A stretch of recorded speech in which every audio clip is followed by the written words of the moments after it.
Hi everyone, in front of me I've got Nothing Phone 4a and let me share with you how to show battery percentage on the status bar in this device.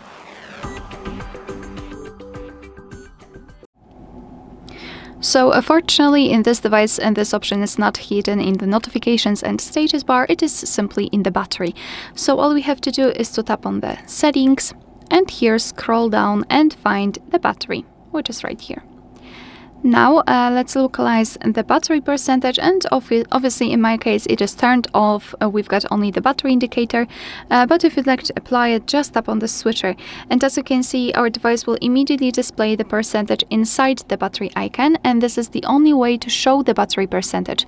I mean, we cannot, for example, show it next to the battery icon, only inside.